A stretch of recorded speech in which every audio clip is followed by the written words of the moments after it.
Good morning and welcome to study IQ my dear friends. मैं हूं Prashant Mavani. I hope you all are doing good. आज 4 मार्च 2021 है। दिन है थर्सडे। दिन की शुरुआत करेंगे वक्त के साथ जुड़ा हुआ एक इंटरेस्टिंग कोट जो आपकी स्क्रीन के ऊपर है। Time plays a role in almost every decision. हम जितने भी डिसीजन लेते हैं उसमें समय एक बहुत इंपॉर्टेंट रोल प्ले करता है। और कुछ हमारे डिसीजंस ऐसे होते हैं जिससे हमारा वक्त के प्रति जो एक रवैया है, एक एटीट्यूड है, उसके बारे में पता चलता है। Think about it. आज हमारे टेबल के ऊपर लाइक एवरी डे काफ़ी सारे इंटरेस्टिंग टॉपिक्स हैं, लेकिन आज एक और चीज़ मैंने ऐड की है, that is financial news. Dear friends, हमारे सभी स्मार्ट कोर्सेज के ऊपर EMI ऑप्शन अवेलेबल है। अगर आप UPSC की प्रिपरेशन कर रहे हैं तो एक dedicated complete online smart course available हैं। स्मार्ट कोर्स के सब्जेक्ट्स आपकी स्क्रीन के ऊपर हैं। कोर्स के फीचर्स यहाँ पर आप देख सकते हैं। और ज़्यादा जानकारी के लिए all you have to do is अपने मोबाइल फ़ोन पर स्टडी IQ का ऐप डाउनलोड करें। लेक्चर की PDF आपको 10 बजे मेरे टेलीग्राम चैनल के ऊपर मिल जाएगी। You can follow me on Facebook. कल के जो मैंने प्रश्न पूछे थे उनके आंसर्स आपकी स्क्रीन के ऊपर हैं। आप PDF को डाउनलोड करने के बाद इसको देख सकते हैं। आज का पहला प्रश्न है कि कोलंबो पोर्ट जो श्रीलंका में है, तो वहाँ पर एक वेस्ट कंटेनर टर्मिनल बनाया जा रहा है और श्रीलंका किन दो देशों की मदद से इसको डेवलप करेगा। फिर 4G टेलीकॉम स्पेक्ट्रम का ऑक्शन हुआ और गवर्नमेंट को टोटल 77,814.8 करोड़ रुपीस की बिड मिली है। तो इसमें सबसे ज़्यादा बिड लगाने वाली कंपनी कौन सी है? एक हमारे देश के राज्य ने, पहली बार किसी राज्य ने हमारे देश में एक engineering research and development policy launch की है। तो ये कौन सा राज्य है? हिमालयन सैरोव, ये एक बहुत इंपॉर्टेंट प्रश्न हो सकता है, राइट। हिमालयन सैरोव के बारे में आपको और ज़्यादा जानकारी जो है वो होनी चाहिए, तो इसके ऊपर रिसर्च करना ना भूलें। थोड़ी बहुत रिसर्च कर लीजिएगा, it will not take more than 10 minutes, लेकिन ऐसा प्रश्न पूछा जा सकता है। हिमालयन सैरोव एक मैमल है और बकरी और एक हिरन के बीच में कहीं पर आप इसको रख सकते हैं। तो ये जो एक एनिमल है, ये एक मैमल जो है वो एक राज्य में पहली बार देखने को मिला है और इसी वजह से ये न्यूज़ में भी था। तो बताइए ये राज्य का नाम क्या है? और लास्ट जो प्रश्न है वो है कि नाइजीरिया जो अफ्रीका का एक देश है, उसके कैपिटल का नाम क्या है? तो विद दिस डियर फ्रेंड्स, आज का जो पहला टॉपिक है पायनियर न्यूज़पेपर का एक बहुत ही खूबसूरत, बहुत ही इंटरेस्टिंग आर्टिकल है और इसमें एक नई चीज़ भी आपको जानने को मिलेगी। वैसे तो बहुत सारी चीज़ें हैं, लेकिन एक पर्टिकुलर चीज़ जिसके बारे में मैं अभी आपको बताऊंगा। तो आपने एक चीज़ मार्क ज़रूर की होगी, मुझे तो ये फील हो रहा है, if I talk about Gujarat, तो गुजरात में जो विंटर है उसका टाइम बहुत ही यू कैन से बहुत शॉर्ट रहा, बहुत ही छोटा रहा। 3-4 हफ्ते तो कट हो गया इसमें। IMD का कहना यह है, इंडियन मेट्रियोलॉजिकल डिपार्टमेंट जो है, इसका कहना यह है कि भारत का जो नॉर्थ पार्ट है, north east, part of east and part of west, March से लेकर मई तक भारत के बहुत सारे ऐसे क्षेत्र हैं जहां पर टेम्परेचर जो है मार्च से मई, यानी कि समर का जो टेम्परेचर है जो नॉर्मल होता है उससे लगभग 0.86 डिग्री सेल्सियस ज़्यादा होगा। ज़्यादातर नॉर्दर्न, वेस्टर्न, ईस्टर्न पार्ट्स जो हैं हमारे देश के, इसने 30 डिग्री सेल्सियस का मार्क जो है वो क्रॉस कर लिया। ये भी 2 और 3 हफ्ते पहले। नॉर्मली फरवरी के एंड तक इतनी ज़्यादा गर्मी नहीं होती है, लेकिन इस बार हमें फरवरी के एंड और मार्च के स्टार्टिंग में we are feeling the heat, isn't it. तो आने वाली जो समर है ये is going to be bit hotter than normal summer, और ये एक बहुत चिंता का विषय है। आपको पता है कि कल हम क्लाइमेट चेंज के बारे में बात कर रहे थे, उसके पहले दिन भी हमने क्लाइमेट चेंज के बारे में डिस्कशन की और वहाँ पर फ्लड्स और ये सारी चीज़ें। यहाँ पर आप देखिए कि ज़्यादा गर्मी होने वाली है और हर साल एवरी सिंगल ईयर हमारे देश में गर्मी की वजह से, जिसको हम एक हीट वेव जैसी सिचुएशन क्रिएट हो जाती है, और हीट वेव की वजह से हमारे देश में बहुत सारे लोगों की मृत्यु होती है। हीट वेव, बहुत सारे लोग जो हैं उनको means you won't even feel, आपको लगेगा you are super healthy, you are fine, लेकिन कुछ ही टाइम में लोगों की मृत्यु हो जाती है ऑल ऑफ द सडन। तो ये एक बहुत बड़ा चिंता का विषय है। आप देखेंगे न्यूज़ में, मीन्स जब समर की शुरुआत होगी तो we will see this thing कि बहुत सारे लोगों की सिचुएशन, और जस्ट इमेजिन कितने सारे ऐसे गरीब लोग हैं जिनको साइकिल लेकर या फिर कितनी गर्मी में उनको दोपहर में काम करना पड़ता है। भुवनेश्वर की बात करें तो हमारे देश में पहला ऐसा ये सिटी बन गया जिसने इस साल 40 डिग्री सेल्सियस का मार्क जो है वो टच किया। 40 डिग्री सेल्सियस तक कोई नहीं पहुंचा था, दूसरा कोई भी शहर नहीं पहुंचे थे। भुवनेश्वर जो है वो 40 डिग्री सेल्सियस तक पहुंच गया। दिस इज़ वेरी अनयूजुअल, ऐसा नॉर्मली होता नहीं है। 1901 से 2018 की बात करें तो भारत का जो एवरेज टेम्परेचर है उसमें 0.7 डिग्री सेल्सियस का राइज हुआ है। 0.7 डिग्री सेल्सियस, आपको लगेगा कि 0.7 degree Celsius is nothing. Normally अगर आप अपना एयर कंडीशनर जो है उसको 25 से 24 करते हैं, 24 से 25 करते हैं, तो you want see that big difference. उतना बड़ा बिग डिफरेंस आपको देखने को नहीं मिलेगा, राइट? लेकिन जैसे जैसे धीरे धीरे अगर आप टेम्परेचर बढ़ाते जाएं, then you will see the difference, isn't it? आप 25 से यूज टू हुए, फिर 26 हो गया, 26 से थोड़ा बहुत यूज टू हुए, फिर 27, 28, और उसके बाद धीरे धीरे अगर हीटर ऑन किया जाए तो यू विल फील एक ऐसा पॉइंट आएगा कि when you will cross that point, उसके बाद आपको वो जो गर्मी है वो फील होने लगेगी। दुनिया के साथ, देश के साथ भी ऐसा ही होता है कि जनरली हमें पता नहीं चलता क्योंकि ये एक एवरेज टेम्परेचर होता है, इसलिए कई जगहों पर इसकी इम्पैक्ट हमें देखने को मिलने लगती है, लेकिन कई जगहों पर अभी इम्पैक्ट नहीं है। तो ज़्यादातर लोगों को ये लगता है कि it's all about figures, it's all about numbers, लेकिन एक बहुत बड़ा चेंज, एक बहुत बड़ा बदलाव जो है, और बदलाव की एक और चीज़ ये होती है, दो प्रकार के होते हैं। एक सडन अगर कोई चेंज आ गया, सडन चेंज का बेस्ट एग्जांपल यही है कि परिवार में से कोई एक व्यक्ति जो है वो हमेशा के लिए हमें छोड़कर चला गया, तो that is a all together sudden change, right? और जीवन में दूसरे जो बदलाव होते हैं इंक्रीमेंटल बदलाव, जैसे कि हमारी एज बढ़ना, जैसे कि आपका वेट इंक्रीज होना या फिर वेट डिक्रीज होना। तो ये कुछ ऐसे बदलाव हैं जो कंसिस्टेंसी कुछ चीज़ें करने की वजह से आपको उसके रिजल्ट देखने को मिलेंगे, राइट? मैं I am not talking about this lose weight in 5 days and 10 days, वो सारी चीज़ों के बारे में। I am talking about healthy and proper way. Same thing goes with your current affairs preparation. अगर आप कोई ऐसी किताब नहीं मिलती है मार्केट में कि आपने वो पढ़ ली और आपके करंट अफेयर्स में आपकी अच्छी ग्रिप हो गई, you have to do it every day. आपको हर रोज़ करना पड़ेगा, और एक वक्त आएगा यू विल फील कि नहीं, मैं कहीं पर पहुंच गया हूं या फिर पहुंच गई हूं। तो ये एवरेज टेम्परेचर वाली जो चीज़ है वो आपको इस पॉइंट ऑफ व्यू से समझनी है कि इसकी पिंच जो है, इसकी जो चुभन है, you want feel all of the sudden, धीरे धीरे करके, और एक ऐसा पॉइंट आ जाता है, एक ऐसे शिखर तक हम पहुंच जाते हैं, उसके बाद रिटर्न होना जो है it's not possible at all, जिसको हम टिपिंग पॉइंट कहते हैं। बहुत सारे रिसर्च और स्टडीज़ जो हैं वो ये कहते हैं कि 2070 से 2099 के बीच में भारत का जो टेम्परेचर है it will be 4.4 degree Celsius higher than 1976 to 2005 average. फिलहाल जो करंट एवरेज है उससे 4.4 डिग्री सेल्सियस ज़्यादा।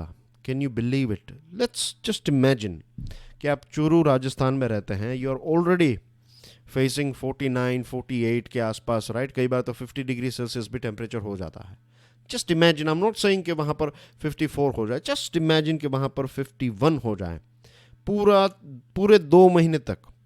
अगर आपके वहाँ पर 51 डिग्री सेल्सियस तापमान रहेगा, जस्ट इमेजिन के लोगों की हालत क्या होगी। पानी सूख जाएगा, आपका जो एनवायरनमेंट है वो डिस्ट्रॉय हो जाएगा, बहुत सारे एनिमल्स जो हैं वो मर जाएंगे, बहुत सारे लोग मर जाएंगे। It's going to be a very serious and challenging problem. जो इंटरेस्टिंग फैक्ट मैं आपको बता रहा था, इसको एक वार्मिंग सिनारियो जो है इसको कहते हैं RCP 8.5। इसका मतलब ये है कि high green house gas emission की वजह से हमारी जो पृथ्वी है उसमें जो हीट है ये इंक्रीज हो जाएगी और ये 8.5 वॉट्स पर स्क्वायर मीटर हो जाएगी। 8.5 watts per square metre, this is too much, ये वर्स्ट केस सिनारियो है। इसको RCP 8.5 कहते हैं। इसके बारे में भी अगर आपको ज़्यादा जानना है then do a little bit of research इसके बारे में, राइट। RCP 8.5 वैसे ये यही चीज़ है कि पर स्क्वायर मीटर जो है 8.5 वॉट्स हम फील करेंगे हीट को, तो that's what it is all about. इसमें एक मीडियम सिनारियो भी दिया गया है जिसको RCP 4.5 कहते हैं। तो इसमें यह कहा गया है कि इसमें एक एस्टिमेशन ये लगाया गया है कि अगर मीडियम वाला सिनारियो रहा भारत में तो जो 2070 से 2099 के बीच में भारत का टेम्परेचर जो है 2.7 डिग्री सेल्सियस एवरेज ज़्यादा इंक्रीज होगा और एक्सट्रीम सिनारियो में 4.4 डिग्री सेल्सियस। तो एक ही ऑप्शन है, going green. Going green is the only option. एक और इंटरेस्टिंग आर्टिकल मैं आपके साथ शेयर करना चाहूँगा। एक बहुत ही इंटरेस्टिंग आर्टिकल है कि सिर्फ आप अगर प्लांट्स लगाते हैं, हर जगह पर अगर पेड़ पौधे उगाते हैं तो इसका मतलब ये नहीं है कि हम बच जाएंगे। ये वाला आर्टिकल जो है I will talk about it tomorrow, तो will continue it, right. So that's basically everything about this particular topic. फिर बात करते हैं एक दूसरे इंटरेस्टिंग टॉपिक के बारे में। ये ई वेस्ट के साथ जुड़ा हुआ है। It's about consumer durable items में ये जो मैं माइक यूज़ कर रहा हूँ, ये पेन यूज़ कर रहा हूँ, वेब कैम, कंप्यूटर, मेरा फ़ोन यहाँ पर है, टाइमर है, so many things around me, right. Fan है, alarm clock, there are many things I can see around my. तो ये सारे गैजेट्स जो हैं ना, आई एम श्योर आपके पास भी कई गैजेट्स आपके काम के होंगे, नहीं होंगे, एक्सेट्रा, प्लस माइनस बहुत सारी चीज़ें जो हैं आपके पास भी होगी, आपके घर पे होगी। अब हमारे देश में क्या होता है कि लेट्स से आपका कंप्यूटर बिगड़ गया, तो हम किसी दोस्त को या फिर कोई नज़दीक की कोई ऐसी रिपेयरिंग शॉप है, फॉर एग्जांपल मेरा फ़ोन जो था वो बिगड़ गया है, तो अभी वो रिपेयर में है, तो I will get that phone in like another 2-3 days, 2-3 दिन में मुझे वो फ़ोन जो है वो वापस मिल जाएगा। एक छोटी सी अमाउंट मैंने उसके ऊपर खर्च की और वो फ़ोन वापस मैं यूज़ कर पाऊँगा। At least I can use it as my home phone, के घर पे इसका इस्तेमाल किया जा सकता है, राइट। तो वी डू दिस थिंग, ये एक बहुत ही नॉर्मल बात है, इज़न्ट इट। अगर you will find this thing कि जनरली हमारे पेरेंट्स, अगर किसी के पेरेंट्स स्मार्टफोन इस्तेमाल नहीं करते हैं और आपने फिर अपना फ़ोन अपग्रेड किया, तो what we do is we give it to our sisters or mothers or younger brothers or whoever it is, हमारे परिवार के किसी व्यक्ति को हम हमारा फ़ोन जो है वो दे देते हैं और वो उनका इस्तेमाल कर लेते हैं। तो ये कुछ नॉर्मल बातें हैं ना। Why I am talking about this normal बातें विथ यू, उसका रीज़न ये है कि दुनिया में बहुत सारे ऐसे देश हैं, आपने सुना ही होगा इसके बारे में, कि USA में लोग जो हैं वो कंप्यूटर रिपेयर नहीं करवाते, यूरोप में लोग कंप्यूटर रिपेयर नहीं करवाते। अगर कुछ बिगड़ गया तो वो फिर लेकर जाते हैं, एक बड़ी सी डस्टबिन होती है इलेक्ट्रॉनिक गैजेट्स की, उसमें वो डाल देते हैं और नया फ़ोन या फिर नया टेलीफोन या फिर नया माइक्रोवेव, नया कंप्यूटर एक्सेट्रा, जो भी कंज्यूमर ड्यूरेबल्स हैं उनको वो नई आइटम को ऑर्डर कर देते हैं। तो क्या वो लोग इतने पैसे वाले हैं जिनके पास मीन्स कभी भी कोई भी चीज़ बिगड़ गई तो उन्होंने, the thing is it's not like that. उनको भी वहाँ पर बहुत ही एक्सपेंसिव ये सारी चीज़ें मिलती हैं। ऐसा नहीं है कि वहाँ पर सारी चीज़ें 10 पाउंड या फिर 20 पाउंड में मिल जाएगी। यहाँ पर अगर आपको आईफोन या फिर जो भी कोई एंड्रॉयड का लेटेस्ट फ़ोन है, अगर यहाँ पर आपको 50,000 रुपये में मिल रहा है, तो ऐसा नहीं है कि वहाँ पर आपको 10,000 रुपये में मिल जाएगा।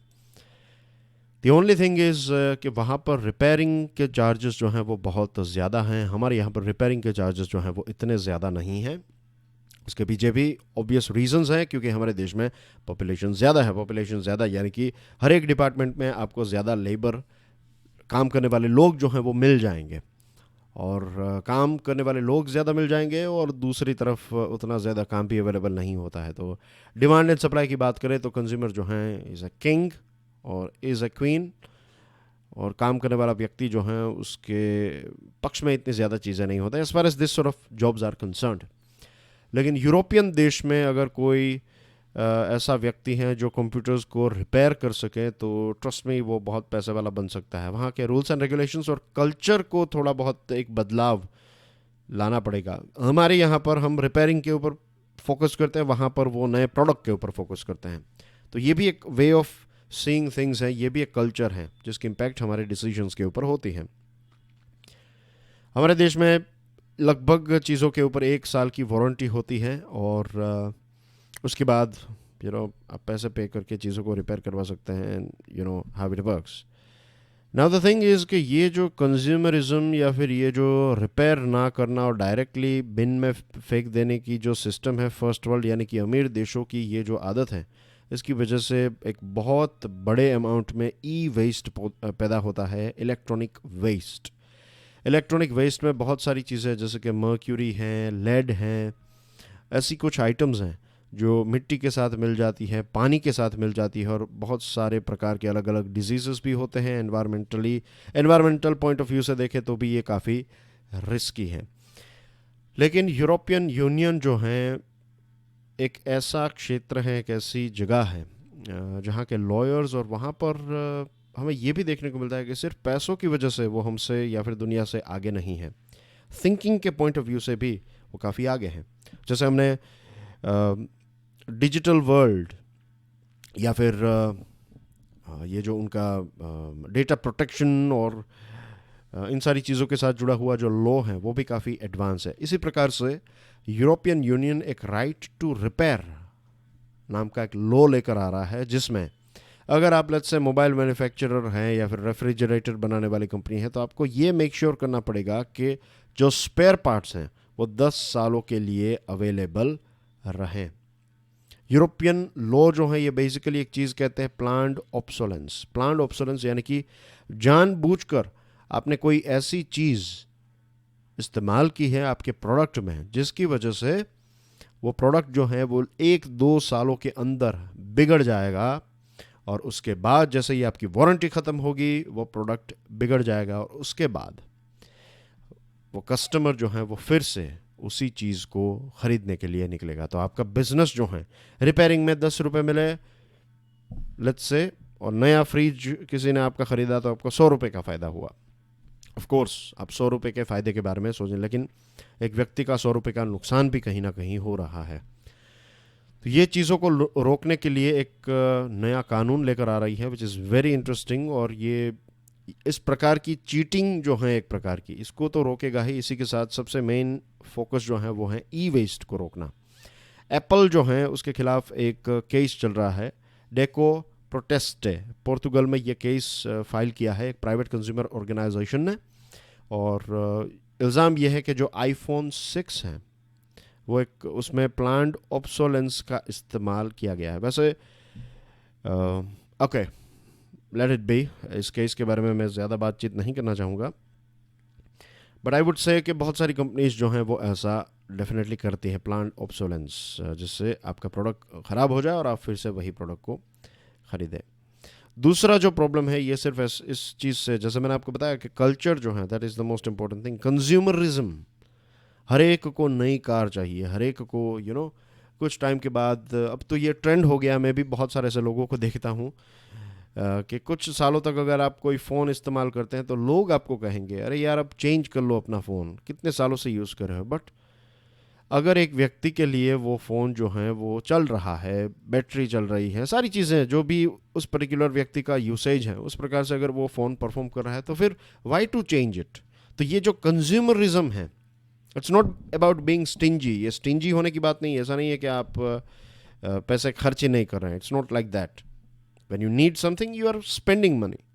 लेकिन फिर हर 2-3 महीने में फ़ोन बदल देना या फिर कार बदल देना हर साल, ये थोड़ा लॉजिकल भी नहीं है, isn't it? You are losing huge amount of money in it।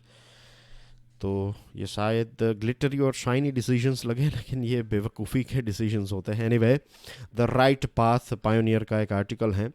देखिए, किसानों के बारे में जब भी बात आती है तो फ़िलहाल एक scenario, I am not saying कि हर एक का विचार ये है, लेकिन कुछ मीडिया हाउसेस ने या फिर कुछ लोगों ने ये एक सिनारियो क्रिएट किया है कि हमारे देश के जो प्राइम मिनिस्टर हैं, प्राइम मिनिस्टर नरेंद्र मोदी जी, ये एंटी फार्मर हैं।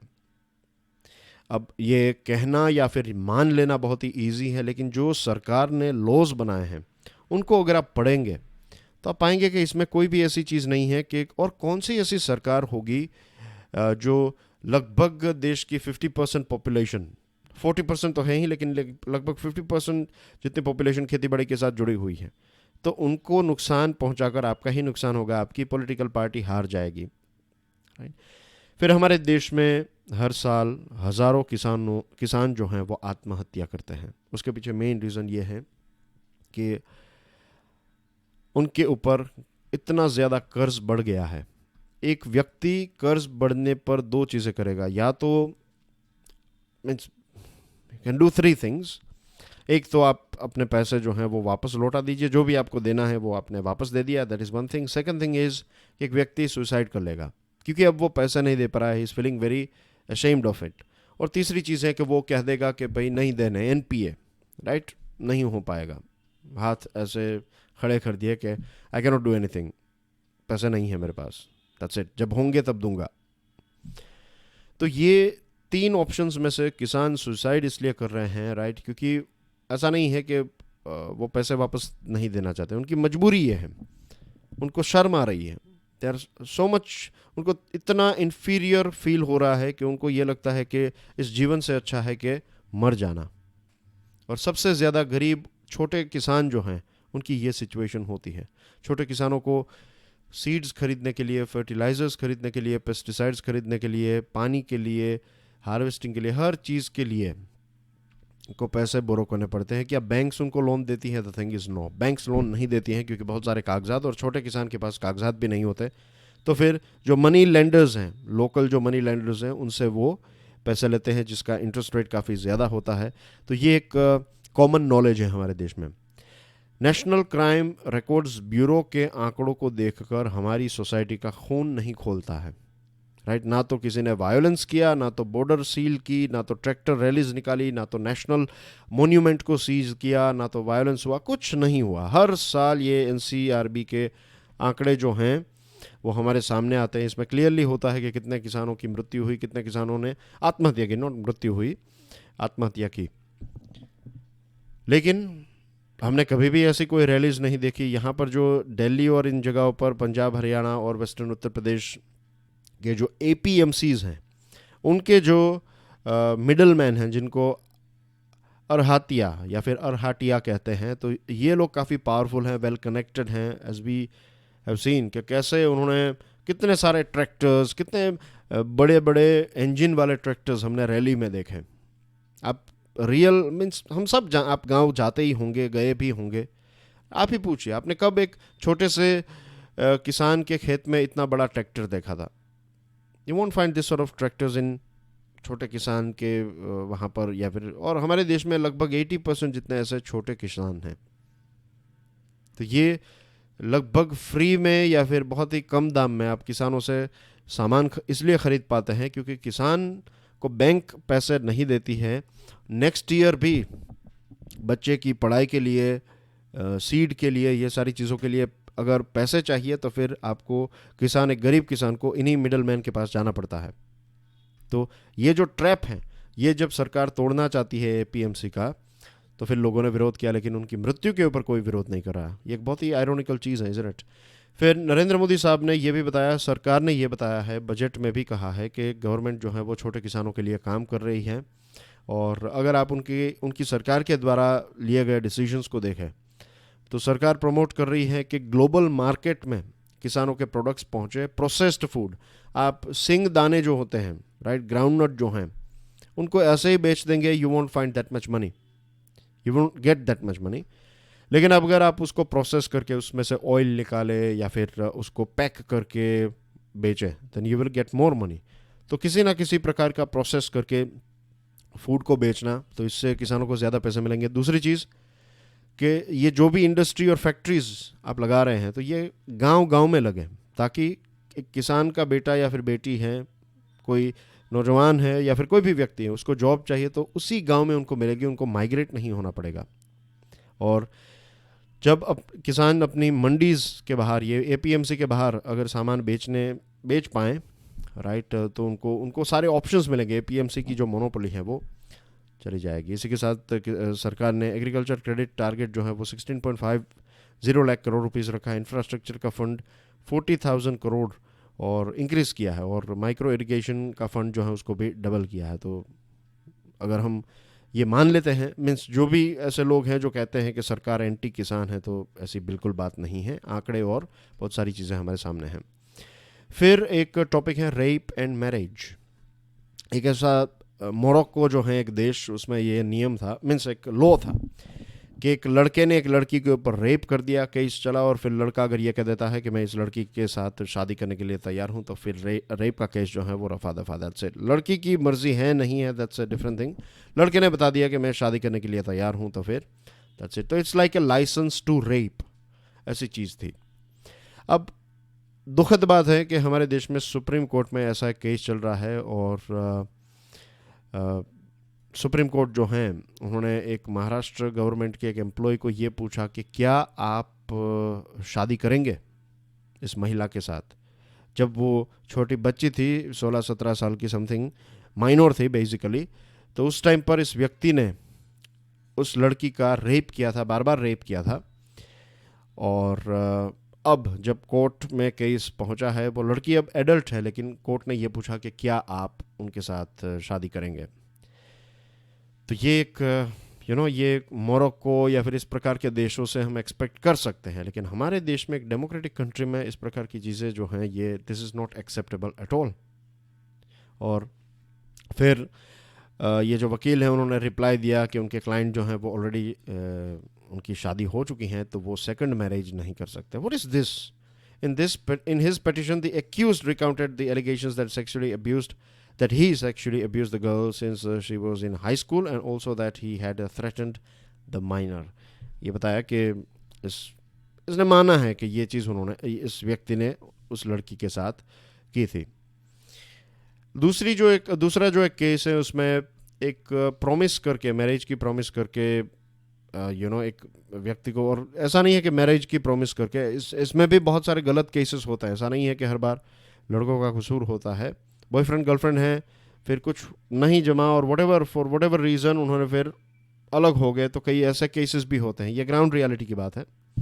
लेकिन अगर कोई वायोलेंस कर रहा है, यहाँ पर विक्टिम ने ये बताया कि ब्रूटली और सेक्सुअली उस लड़की को अब्यूज़ किया गया, और सीजीआई ने ये पूछा है कि सीजीआई ने लॉयर को पूछा, लड़की के लॉयर को, कि जब दो लोग रिलेशनशिप में होते हैं, लेट्स से हस्बैंड वाइफ हैं या फिर बॉयफ्रेंड गर्लफ्रेंड हैं, तो क्या रेप इसमें हो सकता है? क्या उनके बीच में अगर सेक्सुअल इंटरकोर्स होता है तो क्या हम उसको रेप कह सकते हैं? लेकिन अगर किसी ने ज़बरदस्ती की है, देन डेफिनेटली यस। और जस्टिस जे.एस. वर्मा कमेटी का कहना ये है, राइट, जस्टिस वर्मा कमेटी ने क्लियरली ये बता दिया है कि सेक्सुअल वायोलेशन जो हैं, इसमें अगर हस्बैंड वाइफ है, बॉयफ्रेंड गर्लफ्रेंड, डजंट मैटर, आप किसी को भी वायोलेंट तरीके से ट्रीट नहीं कर सकते।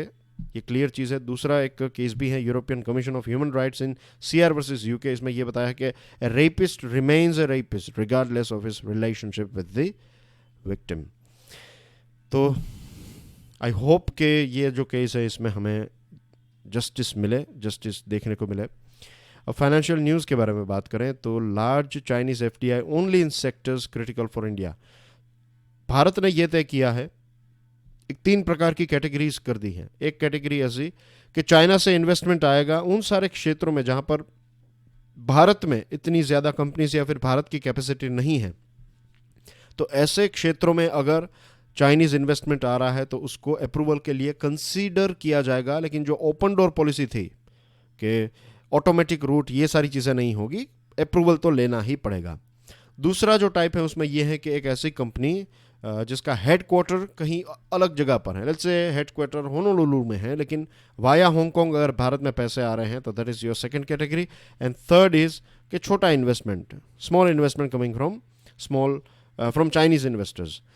तो ये 3 प्रकार की जो इनकमिंग मनी या फिर इनकमिंग इन्वेस्टमेंट हैं, तो इनको सिक्योरिटी क्लियरेंस के बाद ही ग्रीन सिग्नल मिलेगा।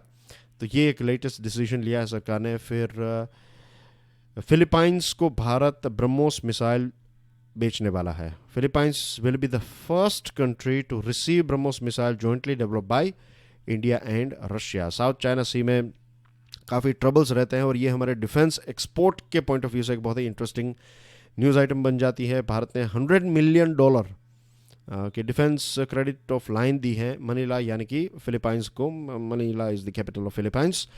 और हाल ही में चाइना ने जो एक कोस्ट गार्ड रूल निकाला है कि वो दूसरे देशों की बोट्स के ऊपर वो फायरिंग कर सकते हैं, ऐसी जो छूट दी है, तो इसको लेकर फिलीपाइंस थोड़ा चिंतित है। फिलीपाइंस अकेला ऐसा देश है जो चाइना को यूएन ट्रिब्यूनल में घसीट कर ले गया था। और फिलीपाइंस जो है वो फ्रांस से स्कॉर्पियंस सबमरीन्स खरीदने वाला है, तो इसमें भारत भी, हम भी बना रहे हैं, तो शायद हम भी इसको बेच पाएँ। तो from business and export point of view, ये defence export point of view एक इंटरेस्टिंग स्टेप और न्यूज़ है। फिर जो सरकार का एसेट मोनेटाइजेशन का प्लान है, एसेट मोनेटाइजेशन यानी कि आपकी जो एसेट्स हैं, आपके पास बहुत सारी ज़मीन है, बहुत सारी दूसरी प्रॉपर्टीज़ हैं, तो वो बेचकर आप पैसे ले लेंगे। जब वो ज़मीन आपकी कोई काम की नहीं है, then what you will do, you will sell those money, sell those assets, और उसके पैसे जो हैं उसका इस्तेमाल कहीं ना कहीं करेंगे। तो यहाँ पर एसेट मोनेटाइजेशन प्लान की शुरुआत जो है वो MTNL से होगी। MTNL की बहुत सारी ऐसी एसेट्स हैं, जैसे कि 36 एकड़ की ज़मीन है वसाई हिल, मुलुंद और अलग अलग जगहों पर। कुछ ऑफिस कॉम्प्लेक्सेस हैं, रेसिडेंशियल क्वार्टर्स हैं नोएडा में। तो इन सारी चीज़ों को, इसकी शुरुआत जो है वो यहाँ से होगी। और एक प्लेटफॉर्म तैयार किया है सरकार ने, MSTC। तो ऐसी नॉन कोर एसेट्स जो हैं उनको बेचने के लिए, पब्लिक सेक्टर एंटरप्राइज जो गवर्नमेंट की कंपनीज हैं उनकी एसेट्स को बेचने के लिए एक प्लेटफॉर्म क्रिएट किया है MSTC, और ये दीपम के साथ मिलकर काम करेगा। प्राइम मिनिस्टर मोदी साहब ने ये कहा कि India is going to invest $82 billion in port projects by 2035। Maritime India summit 2021 को एड्रेस करते हुए प्राइम मिनिस्टर साहब ने ये बताया कि भारत जो है वो एक ब्लू इकोनॉमी बनना चाहता है, लीडिंग ब्लू इकोनॉमी दुनिया की बनना चाहता है। और 400 जितने प्रोजेक्ट्स ऐसे हैं जिसमें $31 बिलियन का इन्वेस्टमेंट आप कर सकते हैं, ऐसे प्रोजेक्ट्स इन्वेस्टर्स के लिए तैयार हैं।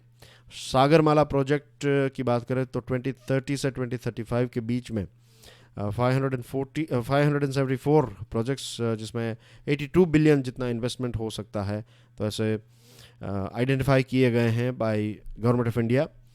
और डोमेस्टिक वाटरवेज जो हैं सरकार इसका इस्तेमाल करने वाली हैं, ये कॉस्ट इफ़ेक्टिव हैं, ज़्यादा सामान आप ले जा सकते हैं, एनवायरनमेंट फ्रेंडली हैं। और 23 वाटरवेज जो हैं बाय 2030 हमारे देश में हमें देखने को मिलेंगे। ये हैं कुछ दूसरे news dear friends, national and international news, तो इनको भी एक बार देख लीजिएगा। एंड कई स्टूडेंट्स ने ये पूछा है कि इंग्लिश वर्जन कहाँ पर है। इंग्लिश वर्जन अब नहीं आएगा, आई एम सॉरी।